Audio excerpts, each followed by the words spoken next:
Bienvenidos a un nuevo programa de Conexión CTM.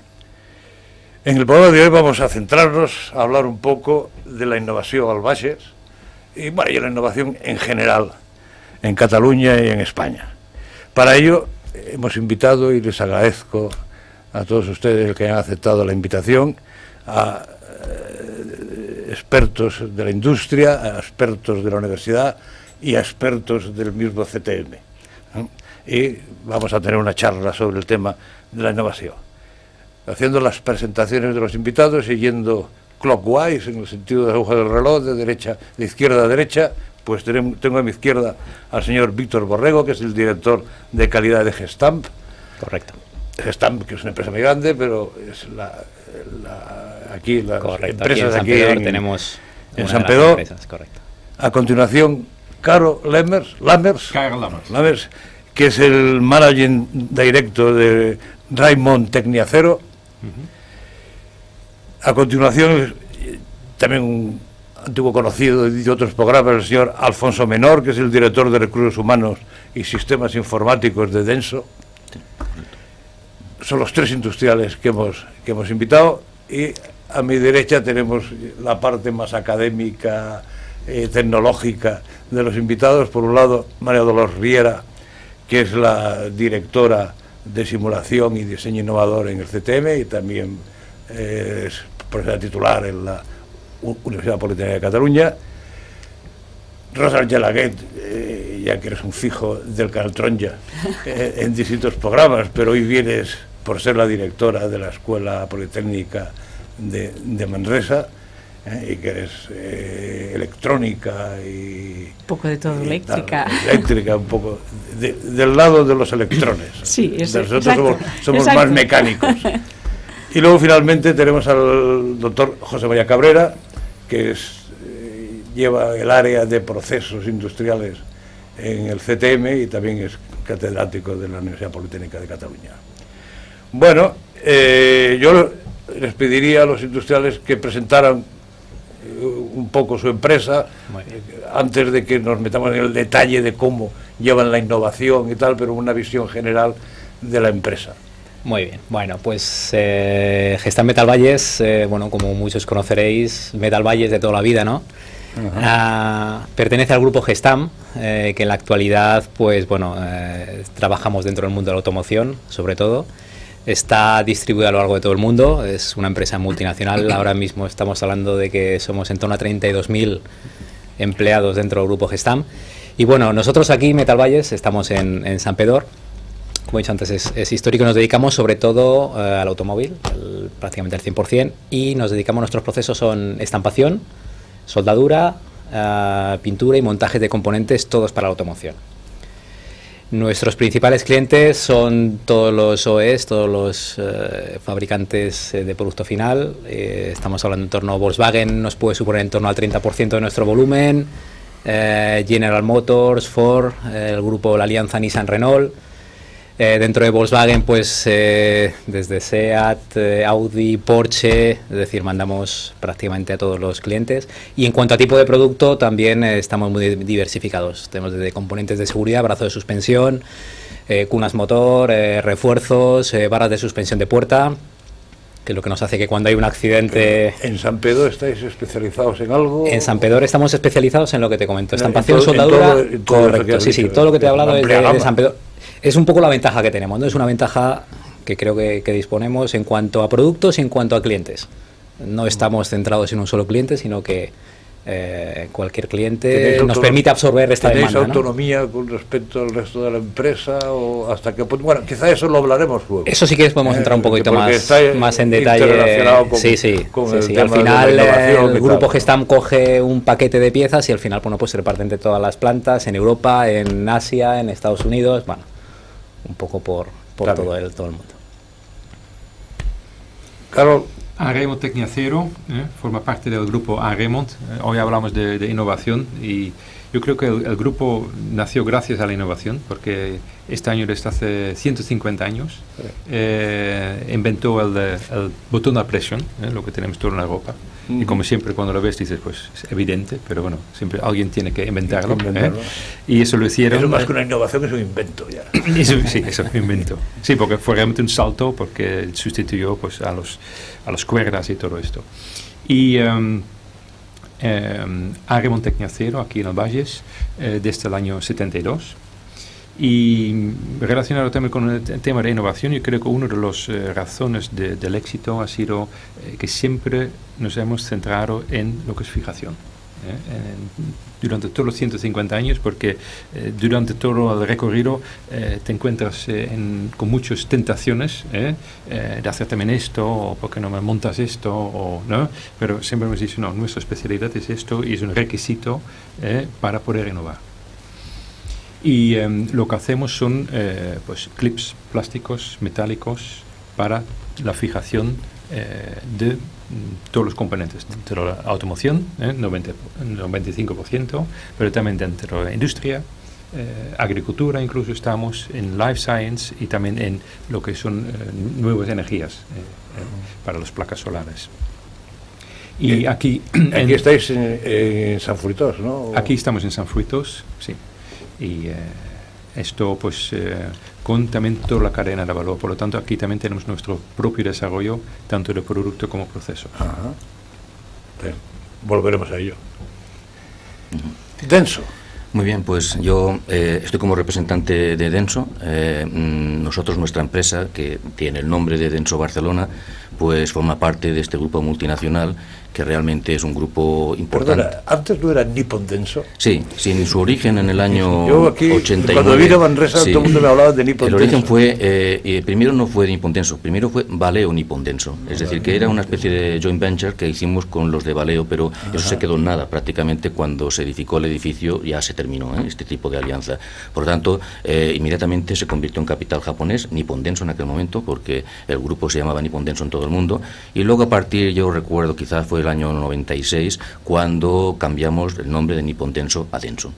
Entonces es un grupo, digamos, que se dedica a lo que es el sector de la automoción. Probablemente en estos momentos está como número 1, número 2 en el mundo como proveedor de componentes para el automóvil, para el sector de la automoción. Tenemos, por supuesto, competidores muy importantes, como pueden ser principalmente Bosch. Pero nuestro grupo tiene en todo el mundo aproximadamente ahora unas 140.000 personas trabajando, y nuestra empresa se inició, como os decía antes, con esta especie de alianza que quedó en nada y finalmente pues, se convirtió en Denso, y desde el año 91 empezamos la producción aquí en San Fruitós del Valles. Entonces, ahora actualmente contamos con unas 600 personas, más un grupo de temporalidad también, que gracias a estos momentos de recuperación pues es un indicador bastante positivo para nosotros, porque estamos dando y creando empleo de nuevo.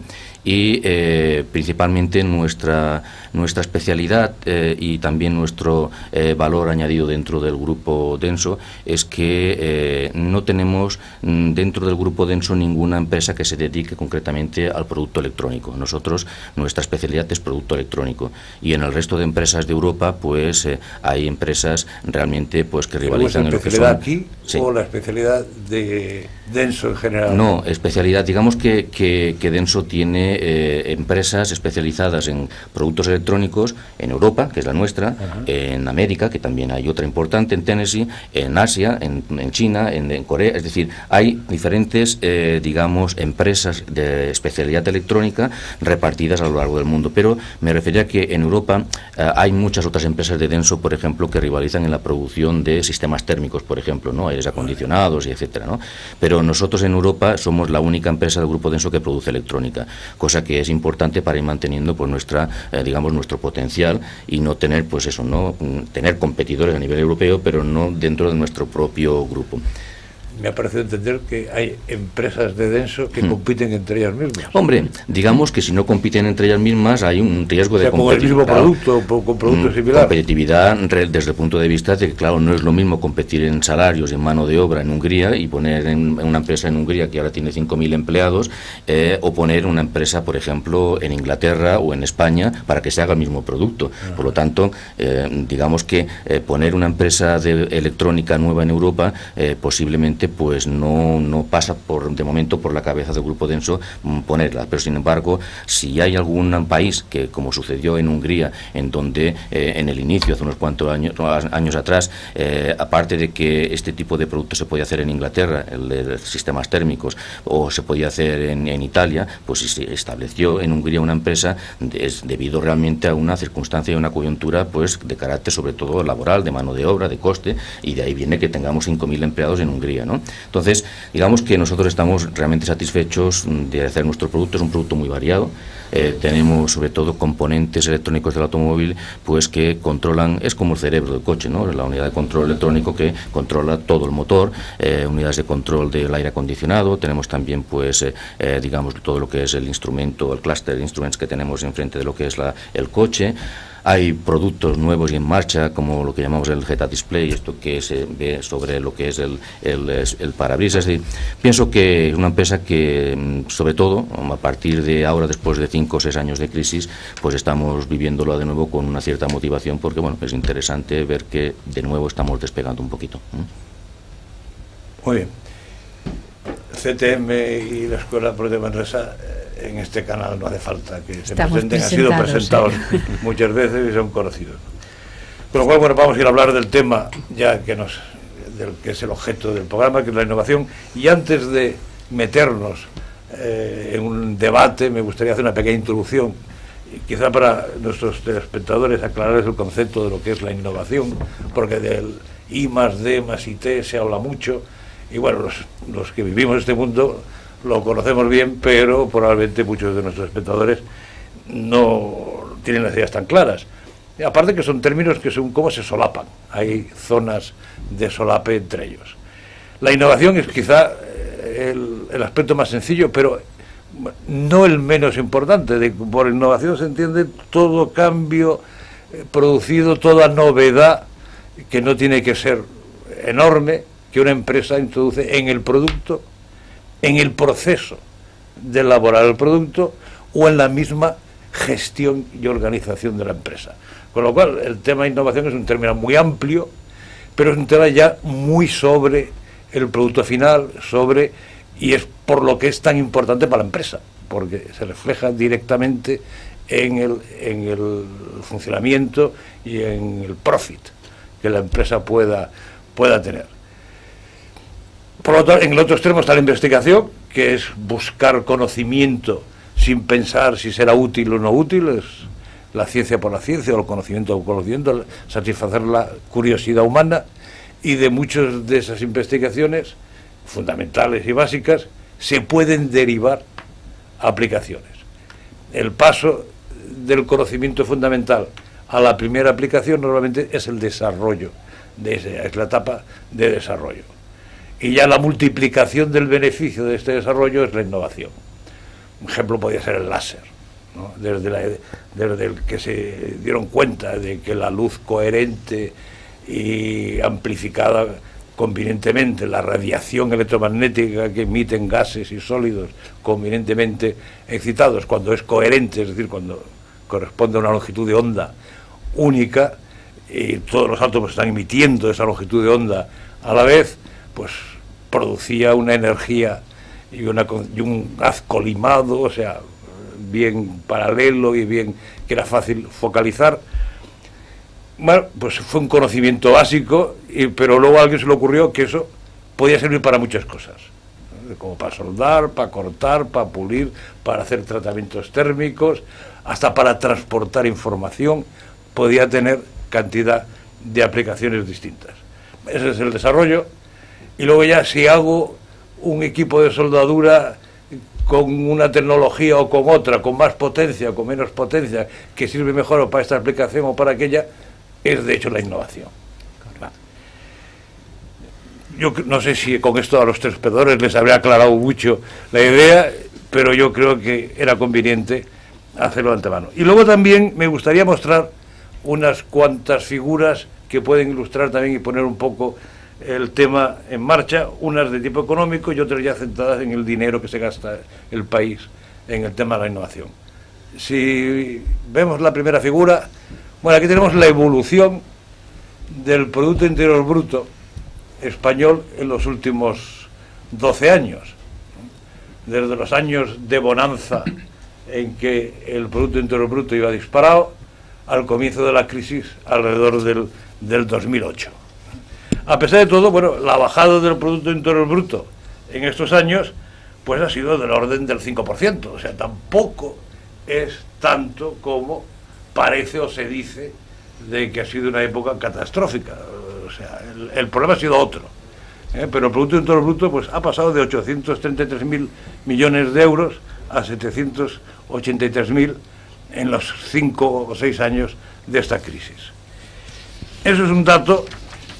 La siguiente figura creo que también es de interés. Nos muestra un poco cómo contribuye cada sector económico al Producto Interior Bruto, que creo que también es interesante verlo, ¿no?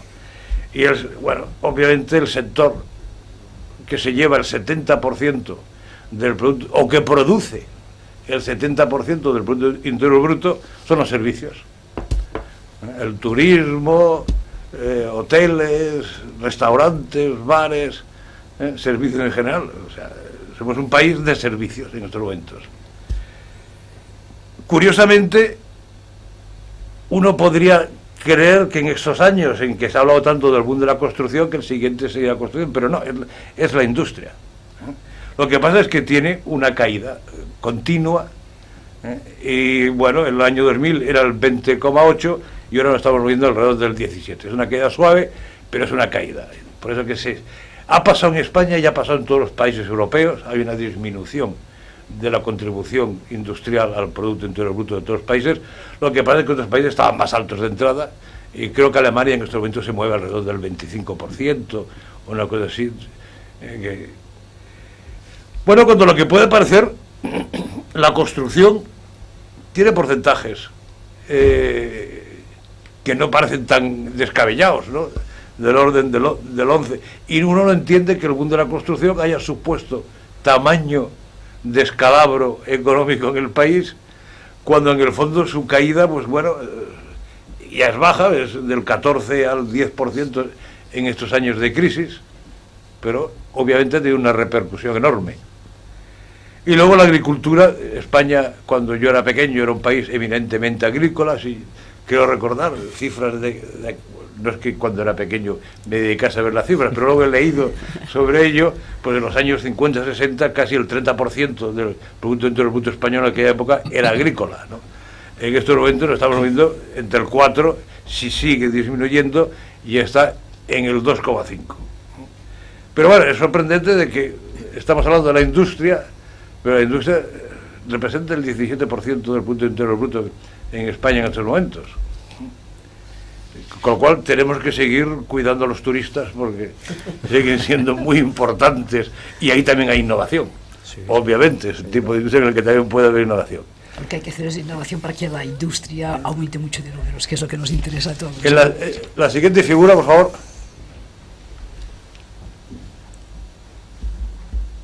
Bueno, si lo puedes poner a pantalla completa, porque si no, no se verán los números. Bueno, algo mejor.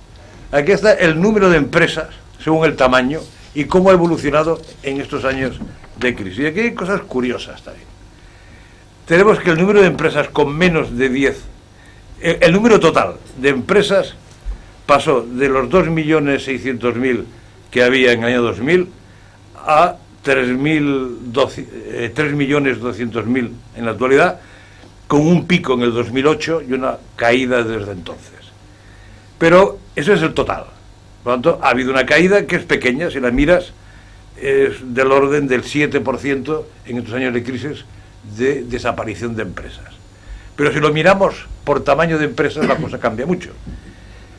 El número de empresas con menos de 10 asalariados en España en estos momentos es de 3.053.000. Es decir, que solo hay 100 y pico mil empresas por encima de 10 asalariados. O sea, es un nivel de empleo muy bajo y muy pequeño. La pequeña y mediana empresa, yo diría que es pequeña, fundamentalmente pequeña empresa más que pequeña y mediana. Y esta también ha bajado poco, es decir, está capeando el temporal bastante bien. La caída es del orden desde el 2008 hasta el 2012, que son los últimos datos que tengo aquí, es del orden del 6%.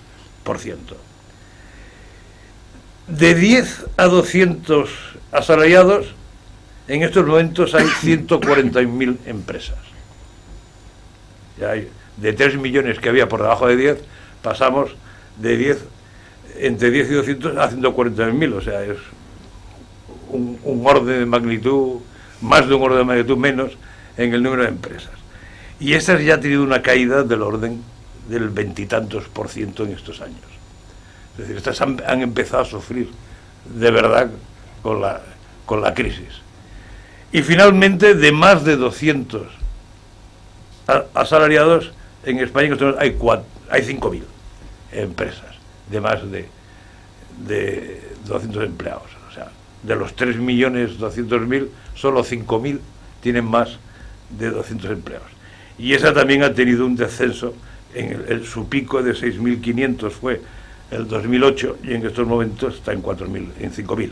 O sea, un 20 y tantos % que también han desaparecido. O sea, que los sectores que realmente industriales que han sufrido fuertemente con una merma importante de empresas son precisamente los que más nos hubiera interesado mantener, pues las industrias de cierto nivel y cierta potencia. Bueno, y finalmente ya, bueno, no, me quedan 2 gráficos más. Otro gráfico es cómo ha evolucionado el dinero que el Estado de los presupuestos generales en I+D. Y bueno, la que nos interesa es la curva de abajo, porque la de arriba tiene 2 capítulos especiales. El dinero en verdad dedicado prácticamente a la investigación es la curva en verde oscuro, y vemos que en el momento de máximo auge, también el 2008 fue el año esplendoroso del país, ¿no? Pues fueron de 3.000 millones de euros.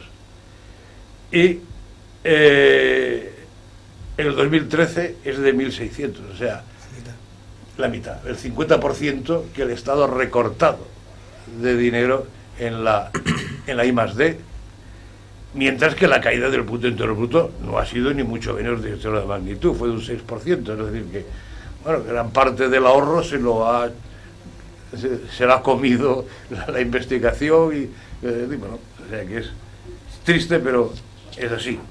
Y luego ya un poco comparativo, la próxima figura, por favor, próxima y última, no sé si se ve bien. La figura de arriba nos da la relación entre el dinero dedicado a la I+D y el Producto Interior Bruto en tanto por ciento, que es un índice muy usado como una medida de si un país está dedicando lo suficiente o no. Y podemos ver que países como Corea, Japón y Estados Unidos se están moviendo en niveles de alrededor del 3% del Producto Interior Bruto. Que lo que es la Unión Europea con los 27 países se mueve en un promedio del 1,91, el último año es el 2010, y España en ese momento estaba en el 1,39. Zapatero en su momento se ha comprometido a llegar al 2%, etcétera. Bueno, pues en estos momentos debemos estar, esto es el 2010 con la caída, debemos estar en el 1,1, una cosa así, de dedicación del Producto Interior Bruto. Y luego la figura de abajo es un poco por comunidades autónomas. Y el promedio, que ya es el 2011, que ya el Producto Interior Bruto español es el 1,33, que ahí marca, y se puede ver que la que más dedica, que está a nivel internacional, es el País Vasco, que tiene el 2,1 del Producto Interior Bruto dedicado a la I+D. Le sigue Navarra con el 2,05, Madrid con el 1,99 y Cataluña luego con el 1,55. Y el promedio de España está en el tendientes. O sea que Cataluña también, en estos momentos, bueno, es de los líderes en España, pero comparado con el País Vasco, Navarra y Madrid, está por debajo de ello. Bueno, estas son unas figuras que creo que, bueno, tenerlas un poco en mente, y quizá con ello pues empecemos a hablar y charlar de la innovación. Nos amenazaste con contarnos en qué consiste la innovación en Metal Valles. Bueno, creo que lo ha definido muy bien cuando ha definido lo que es innovación, y yo creo que esas tres patas que ha definido: producto, proceso y gestión, creo que son importantes de tenerlas separadas e identificarlas. Nosotros en Metal Valles, el tema producto, bueno, actualmente todo el mundo sabemos que los coches se intentan hacer más eficientes, que consuman menos. Para eso es importante aligerar el peso del vehículo, pero sin dejar de mano lo que es la seguridad. Entonces ahora mismo se está investigando y se está innovando y se está produciendo lo que son piezas del automóvil, piezas de chapa en nuestro caso, que son materiales que tienen un peso menor y una resistencia mayor.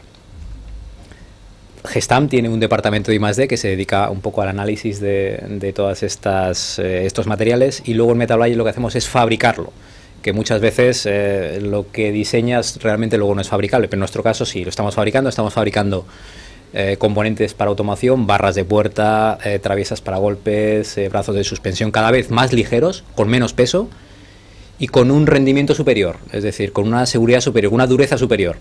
Estamos hablando que llegamos en nuestro caso a durezas de 1200 megapascales, cuando el peso sigue bajando. Las barras de protección de puertas son las que te protegen en un impacto lateral. 1200 y más. Nosotros en San Pedor estamos en 1200, es el límite, porque claro, estamos hablando de estampación en frío. Nosotros, nuestro proceso que tenemos es estampación en frío, en estampación en caliente se pueden llegar a... ¿No estampáis en caliente? Nosotros en San Pedor no. Tenemos una planta hermana aquí, en Cataluña, en Abrera, que sí que que tiene estampación en caliente, pero en estampación en frío, bueno, imaginar 1200 megapascales que hay que pegar, hay que embutir, hay que cortar. Por eso yo... Correcto. Y luego hay que soldar, correcto. Entonces, bueno, a nivel de producto, ese es uno de los puntos importantes que Gestam en general apuesta, porque creemos que es el camino, y nosotros en Metal Valles nuestro trabajo es desarrollar y poder fabricar este tipo de piezas, que muchas veces no es sencillo, ¿no? Luego comentaba también el tema del proceso. Creo que es otro punto a analizar en cuanto a la innovación. Nosotros allí en San Pedor, el proceso para nosotros es crítico, porque tal y como tengas tu proceso, al final te conseguirás tu producto. Tienes que conseguir un proceso estable para poder conseguir al final un producto estable. Desde estampación, en soldadura, por ejemplo, se ha incorporado y se están incorporando continuamente máquinas de soldar de última tecnología. Prácticamente ya te controlan absolutamente todo.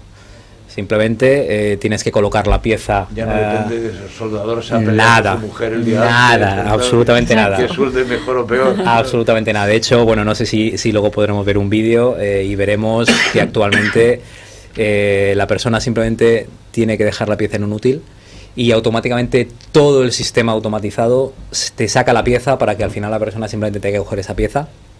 Una pieza asegurada, porque los requisitos son muy estrictos en automoción. Necesitamos y nos exige que el 100% de las piezas sean correctas. Entonces, eso solo pasa por procesos robustos. No hay otra. Un producto, una innovación en el producto, pero luego, por supuesto, un proceso que sea robusto. Y luego la gestión. Es otra cosa que ahí sí que yo creo que todas las empresas tenemos nuestro campo de actuación. Porque, bueno, el producto, proceso puede estar en parte en nuestras manos, en parte no, pero la gestión, absolutamente. Entonces, nosotros, en San Pedor tenemos sistemas de gestión de producción, sistemas de gestión de calidad, que al final lo que te permite es esta optimización, porque al final tienes que optimizar recursos, no te vale tampoco con fabricar y a un coste brutal, porque, bueno, un poco lo que comentaba en Denso, ¿no? Si tenemos que luchar vía mano de obra, estamos muertos. Tenemos que luchar vía tecnología, vía conocimiento, y eso es lo que podemos aportar, y es lo que debemos aportar. Entonces, la innovación en la gestión creo que para nosotros es que desde un punto de vista de calidad, que es un poco el ámbito que yo domino, pues hay innovación, tecnología. Ahora mismo se pueden medir piezas sin contacto, simplemente le haces 3 fotos a la pieza y ya tienes todo un mapa de puntos y sabes exactamente cómo está la pieza. Es decir, ahí es donde trabajamos y donde creemos que es la salida, ¿no? ¿Tenéis un departamento o una figura cuya única misión sea pensar en la innovación? Igual que hay un director de calidad, hay un director de innovación. Tenemos un director... Igual que tu equivalente en innovación. Tenemos un director industrial que dentro de la dirección industrial hay una parte que es mejora continua. La parte mejora continua es el día a día y, por otro lado, también lo que es el estar pendiente de novedades. Esto ¿qué es lo que nos permite? Pues avanzarnos. Tenemos un departamento de ingeniería de proceso de soldadura, un departamento de ingeniería de proceso de estampación, que aparte de desarrollar los troqueles, de desarrollar los útiles de soldar, las máquinas de soldar, están en continua formación y están recibiendo el feedback de qué es lo que la innovación nos puede ofrecer para mejorar nuestros procesos. En soldadura, últimamente hay unos cambios brutales y unas mejoras brutales.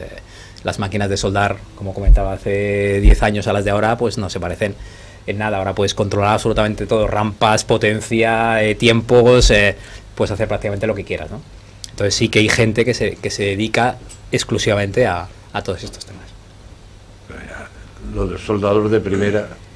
Pues mira, yo la verdad es que llevo en torno a 9 años aquí en Metal Valles y antes había pues soldaduras manuales, pues soldabas, ahora ha desaparecido.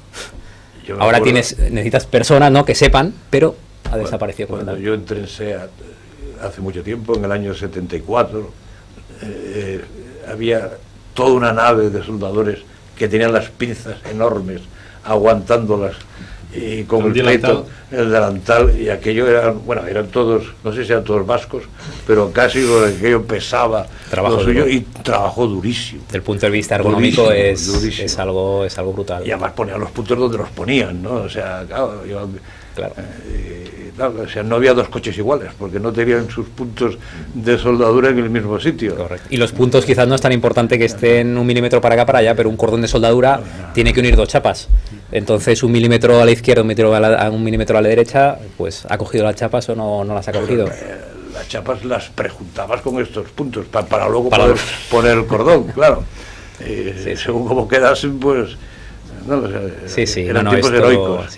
La verdad es que últimamente, en los últimos 10 años, la tecnología a nivel de soldadura, pues está lo que estamos hablando, ¿no? La innovación y el desarrollo constante, y eso permite, pues eso, que nosotros podamos luchar contra un país como Hungría, como pueda ser China, puede ser la India, que su valor añadido es pues un coste de mano de obra muy bajo, y nuestro valor añadido debe ser este, y yo creo que ahí es donde todos creo que estamos un poco de acuerdo que es nuestra línea de actuación y donde tenemos que a trabajar, apretar y aprovechar la ocasión. Yo creo que este bando ya te hará cara luego, ya te dirá cosas luego. Con Gestam tenemos mucha experiencia, hemos colaborado en el CTM. Sí. Bueno, yo desde antes del CTM, ya cuando estaba en la universidad únicamente como profesor, ya había colaborado con Metal Valles, en los tiempos de Ricardo. Tecniacero. Pues, nunca me acuerdo de A. Raymond. Para mí es Tecniacero, que era el nombre anterior. No lo quitamos porque luego... Y yo ya tengo una edad en que cuando se me fija una cosa, cambiarla me cuesta. Pues, como comentaba antes, innovación para nosotros no solo es una decisión estratégica, sino lo consideramos imperativo. No solo por el tema que competir con coste no es muy sostenible y nadie les gusta luego vender por kilo, sino también cada vez más importante para ser una empresa atractiva y para atraer al talento joven, al talento nuevo. Entonces, ¿cómo lo hacemos? Pues primero a nivel de estrategia, lo que comentábamos antes también, de especializarnos, ¿no? Primero la aplicación siempre es fijación, siempre es ahorrar tiempo y coste en el proceso de montaje industrial. En unos mercados muy elegidos, ¿no? Estamos en automoción, lo que comentaba, automoción, industria, agricultura, energía y life science, y con unas tecnologías que es con clips metálicos, plásticos, bonding, que son como pastillas de pegamento, y conectores de fluidos y gases, ¿no? Entonces, alrededor de esto, porque si te especializas, pues no te permite también innovar ahí. Y luego, un tema que creo que incluso mucho más importante es la cultura de la empresa. Porque realmente ahora tenemos el reto que tenemos es revelar todo este talento que hay dentro de la gente y sacarlo y darles la libertad y que pueden desarrollar su creatividad, ¿no? Entonces, realmente premiar a la gente que quieren probar cosas, no castigar porque cometen un error, sino más bien castigar si hay complacencia. Y también como el estilo de management, ¿no? Nosotros lo llamamos servant leadership, suena, si lo traduces literalmente suena horrible, pero lo que quiere decir es que como manager, pues nuestra tarea es a ver qué podemos hacer para nuestro equipo para que tengan éxito. Que suena muy lógico, pero muchas veces hay managers que dicen, pues, ¿qué puede hacer mi equipo para que yo tenga éxito? Entonces es bastante diferente. Entonces realmente apoyar para que la gente se pueden desarrollar y pueden salir estas nuevas ideas, y pueden ser ideas pequeños o más grandes, pero todo el mundo ahí tiene yo diría, obligación de tenerlo en su focus. Y luego a nivel de colaboración también, porque no solo es que la innovación se hace en la empresa, así de como not invented here, ¿no? Que es realmente es más bien cooperación, ¿no? Entonces la colaboración con clientes, proveedores y universidades, y por supuesto también con centros tecnológicos, como es el CTM. Y yo creo que aquí francamente utilizamos demasiado poco el CTM en el Valles, que creo que todos los industriales aquí tienen un gran potencial, y quizá por un concepto erróneo que piensan que el CTM es para grandes empresas como SEAT, ¿no? Por ejemplo, no, también es para pequeñas empresas, o es para las grandes investigaciones, y tampoco es así, porque nosotros hacemos ahora pues unos proyectos muy de aplicación para hacer unas mejoras muy concretas en la producción y así tener una ventaja competitiva y diferencial respecto a los demás en el mercado. Entonces yo creo que eso es muy importante, y no importa de dónde viene la idea, porque también dice, invitar o esta idea ya existe, pues qué más da, porque normalmente pues el valor de las innovaciones, el 98% salió en un estudio del valor de las innovaciones lo llevan los imitadores.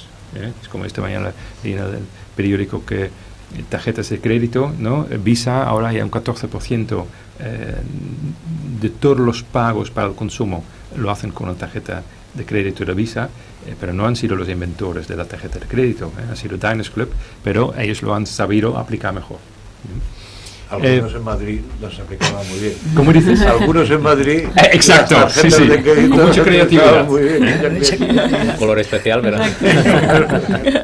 Y luego, también a nivel de procedimientos, porque si innovación lo consideramos tan importante, pues entonces tienes que tener indicadores, y le tienes que medir, porque lo que se mide se hace. Y también hacerlo tema. Nosotros en todas nuestras reuniones siempre innovación es un tema. Hacemos reuniones sobre innovación. Entonces hacerlo tema y que lo viven. Que hay un budget para esto. Que la gente, que los pequeños, los equipos tienen su propio budget para, pues, no para los millones, pero para pequeñas pruebas, para que puedan hacer pequeñas innovaciones y mejoras. Y luego, a nivel de organización, primero que innovación es una tarea de todos y no de un departamento de innovación, que no quita, y nosotros lo tenemos también, que es muy bueno tener unas personas que tienen todo el tiempo para pensar en los megatrends, ¿no? Y ver qué oportunidades puede ofrecer eso. Entonces, quizá para demostrar un poco que un clip no es cualquier clip así como un paperclip, sino que puede haber más cosas detrás. Primero, para ponerlo en contexto, mayor parte lo hacemos en automoción. En un coche más o menos hay como 3.000 piezas de fijación, tornillos incluidos, peso total unos 32 kilos, de los cuales 24 kilos son tornillos, y nosotros justamente ofrecemos la solución de sustituir a los tornillos, porque cuando comparas coste total para el montaje entre tornillo y un clip, hay un factor 5, por coste del material, coste del montaje, y también porque puedes combinar funciones. Y entonces aquí tengo un pequeño vídeo que es de un clip que es para fijar el módulo de airbag cabezal y es una pieza que pesa 4.6 gramos. Y quizás si puedo poner un momento el vídeo. Sí. Es una pieza, ¿no?, como vemos aquí, que se fija y es un esfuerzo de montaje de unos 2 kilos y de extracción de unos 300 kilos. Y todo eso con una pieza de 4.6 gramos. Es una pieza de alta seguridad, porque como pueden imaginar, un airbag, entonces lo que hemos desarrollado es, lo que ve ahí el dedo, no es el dedo directamente, sino es un guante, y el guante lleva un sensor de presión y un sensor acústico. Y ve que el clip solo se puede montar bien si hace 2 clics. Entonces, a través de este guante, pues podemos detectar y asegurar que todos los módulos de airbag cabezal están fijados al 100%. Entonces, vemos también, miramos todo el proceso de montaje a nivel holístico, no solo la pieza de fijación, sino todo el proceso alrededor y qué podemos aportar nosotros para mejorar este proceso de montaje. Muy interesante. Interesante, sí. Denso. Bueno, pues como os podéis imaginar, lo que es investigación y desarrollo puro y duro, el núcleo central está en Japón. O sea, Japón es la casa matriz.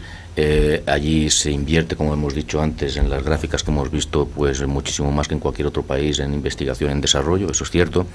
Pero nosotros hemos pasado dentro de Denso, en nuestro caso, Denso Barcelona, también por un estadio que en los últimos años, debido precisamente a las épocas de crisis, hemos dejado o querido dejar de ser una empresa puramente de producción, ¿no? O sea, una empresa de manufactura simplemente. Entonces, hemos tenido en esta época pues una serie de, digamos, de inquietudes, no solamente para pues reducir costes, tener que hacer, por desgracia, pues toda una serie de expedientes de regulación, ajustar nuestras plantillas, pero hemos tenido que estar realmente luchando contra Japón, contra nuestra propia casa madre, para poder independizarnos y poder intentar también hacer investigación, desarrollo y, digamos, un desarrollo de un producto que por sí en Japón ya están sirviéndonos, pero adaptarlo al mercado europeo. Esto es sencillamente por un motivo muy importante. Nosotros, nuestro cliente principal es Toyota. Toyota es número 1 en el mundo. Entonces, Toyota en Europa no ha crecido como realmente pues esperaba hace años.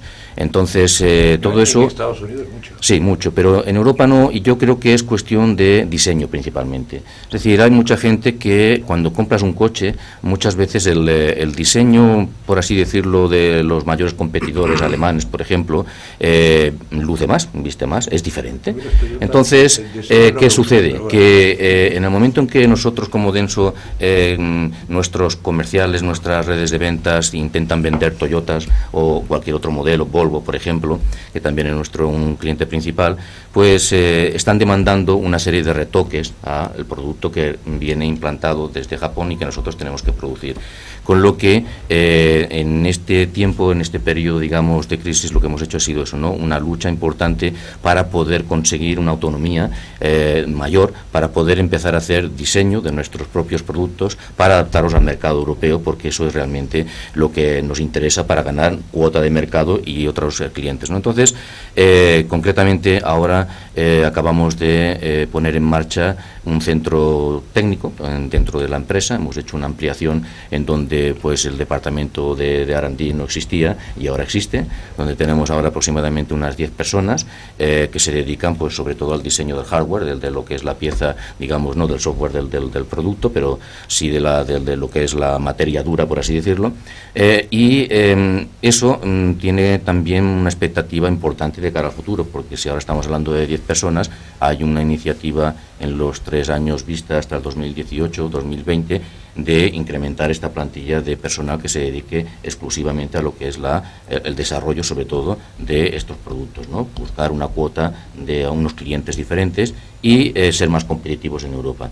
Por lo tanto, es una ventaja competitiva que tenemos también respecto a otras empresas del grupo que solamente se dedican a producir, ¿no? Son empresas de producción, no tienen ningún centro, digamos, de desarrollo técnico y aparte de eso, pues tampoco están realmente invirtiendo tanto como nosotros el señor Prado conoce, que vino a ver nuestra empresa, pues tenemos unos laboratorios realmente impecables, en donde hay una inversión muy importante para la capacitación de los elementos, digamos, electrónicos o componentes que estamos intentando localizar en el resto de Europa, debido también a la coyuntura de que durante un periodo era muy caro el comprarlos en Japón, estos componentes electrónicos, por la diferencia del yen y del euro, y entonces tuvo una actividad de eso, ¿no?, de localización de componentes, en donde necesitábamos de maquinaria específica, de inversión tecnológica para poder analizarlo y crear, digamos, otra red de, digamos, de proveedores a nivel europeo para que nuestro producto fuera más barato, ¿no?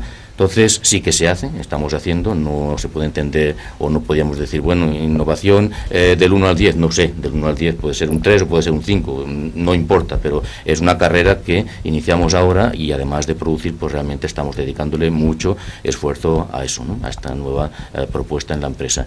Y eso ha costado, sigue costando. La casa grande, como os podéis imaginar, es difícil que se deshaga muchas veces en lo que es el cerebro, no digamos lo que es el producto y el desarrollo, porque lo que quiere es expandir la producción y en todo caso te permite hacer inversiones dentro de la empresa, pero sobre todo inversiones que te den una capacidad de mayor producción, pero no tienen muy en cuenta que tienes personal capacitado como para poder empezar a hacer diseño también, por ejemplo, ¿no?, y algún tipo de innovación importante. Entonces estamos trabajando ahora con el Centro de Tecnología también y de Desarrollo en Alemania, que es el centro europeo por excelencia de Denso, y también tenemos otro centro en Suecia y otro en UK, pero ahora nosotros poco a poco estamos sacando la cabeza, y es una cosa, un reto importante, ¿no? O sea, es importante. Si os podemos ayudar.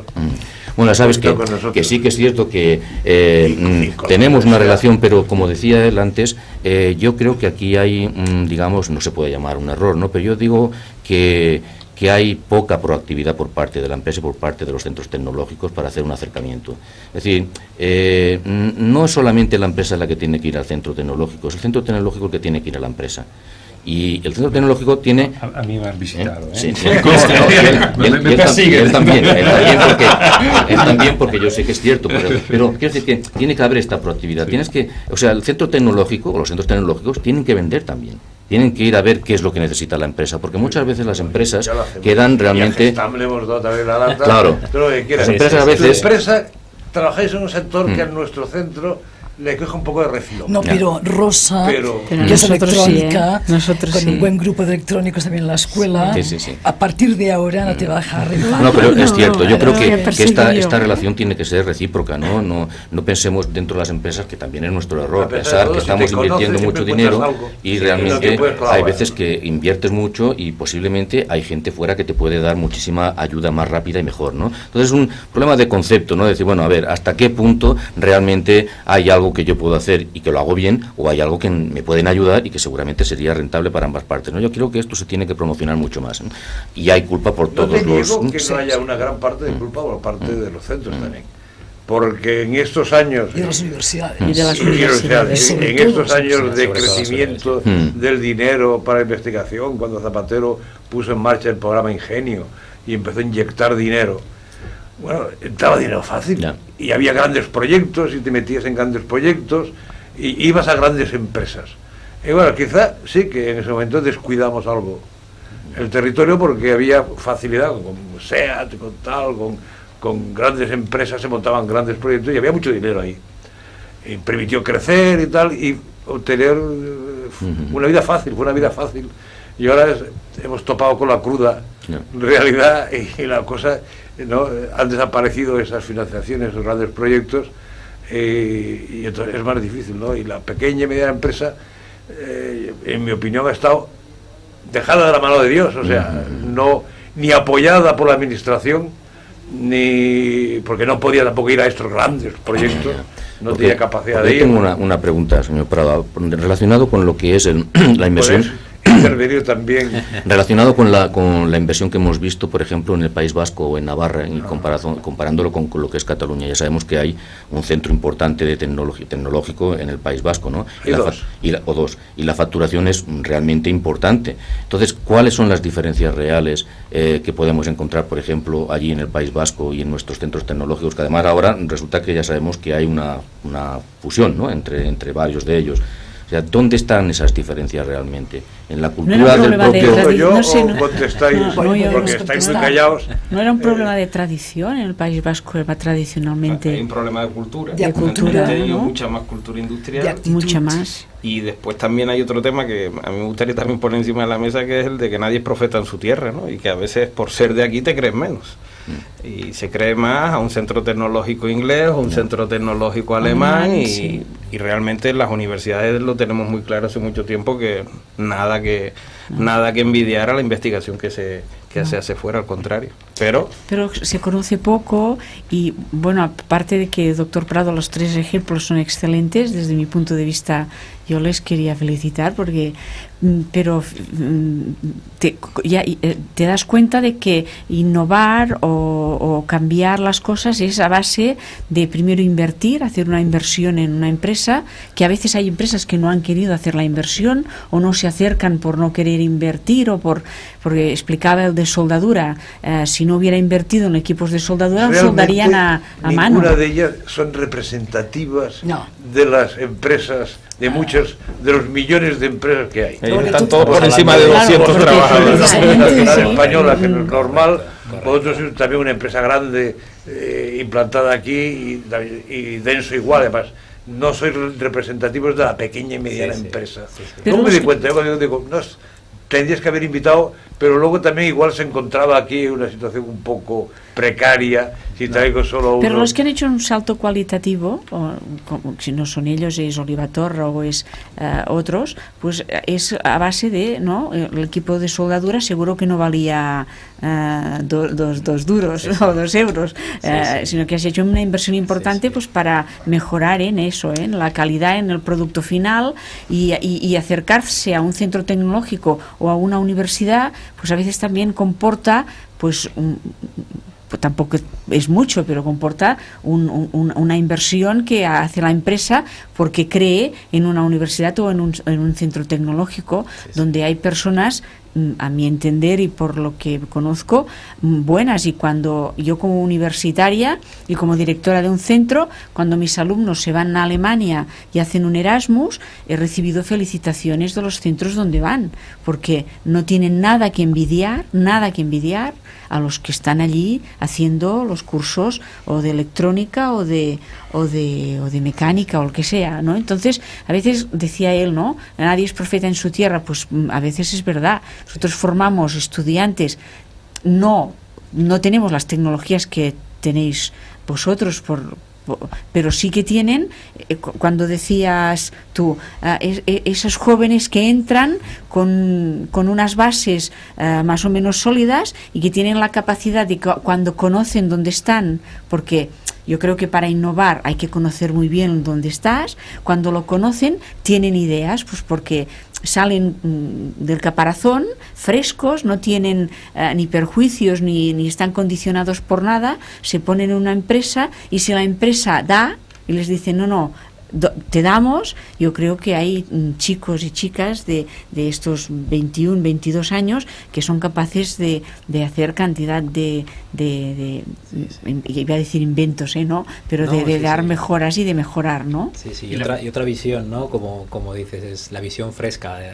Aquí 2 cosas. Comentabas que si no se hubiera optado pues por soldaduras automáticas, por estos equipos, estaríamos soldando a mano. No, directamente no estaríamos soldando, porque ya hubiéramos perdido el camino, estaríamos fuera. Sí, claro. Entonces ya no es que digas, bueno, no, es que tienes que estar para seguir y tienes que avanzar para seguir donde estás, si no te vas. De todas formas, una cosa que me gustaría comentar es que yo creo que no deberíamos confundir innovación con estar comprando equipos o comprarte la nueva o mejor maquinaria. No tiene nada que ver. Pero a veces me da la sensación que se confunde ese término, ¿no? Y entonces pensar, bueno, yo estoy innovando porque mira, ahora tengo la mejor máquina del mundo que hace tal cosa. No, lo que tienes es dinero para podértela comprar. Sí, entra un poco, porque pero no significa que tengas la cultura de innovación metida dentro de la empresa. No, claro, pero hay alguien que ha innovado en un equipo de soldadura. Sí, pero no tu empresa.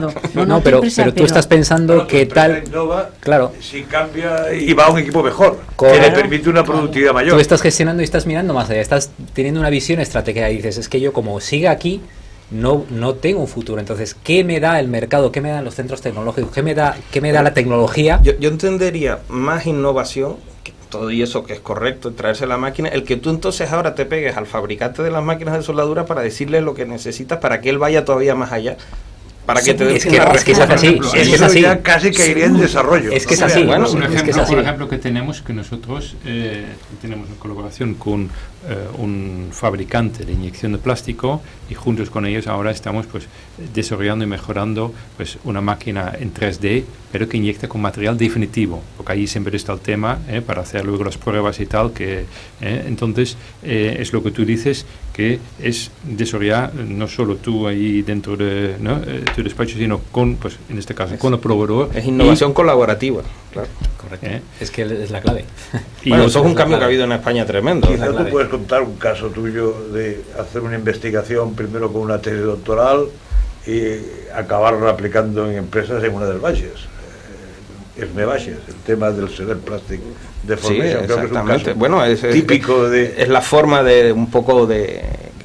que nos estamos acercando mucho a los problemas. Incubamos las ideas en la universidad, el centro está muy vinculado a la universidad, se incuban ideas en la universidad, cuando ya la idea vemos que promete, pasamos al centro tecnológico y el centro tecnológico ya empieza a hacer desarrollos, y a continuación, cuando ya empezamos a ver que aquello promete, entonces ya empezamos a tocar a la puerta de las empresas para empezar a venderles la idea y que ellas empiecen a creer en ese proceso, ¿no? En este caso es el de la severa deformación plástica, ¿no? Un tema relativamente novedoso que permite aumentar muchísimo la resistencia mecánica de un material, deformándolo muchísimo sin cambiarle la forma, ¿vale? Pero bueno, eso es igual tema para otro día. Yo hay un tema que me gustaría sacar porque a veces me preocupa un poco, esa como especie de obsesión que tiene el gobierno o los políticos de poner asignaturas en las enseñanzas más básicas para que todo el mundo, para innovar y para la empreneduría. Bueno, es que en catalán se llama empreneduría, y yo es que a veces lo veo como un poco muy complicado, ¿no? Porque un chico de cuarto de ESO y les hablas de empreneduría y no sé si le estás diciendo que cuando haga una carrera y ponga una empresa o no sé cómo veis vosotros que estáis en esta especie de como obsesión en poner o en la universidad que pongan competencias en empreneduría, bueno, innovación.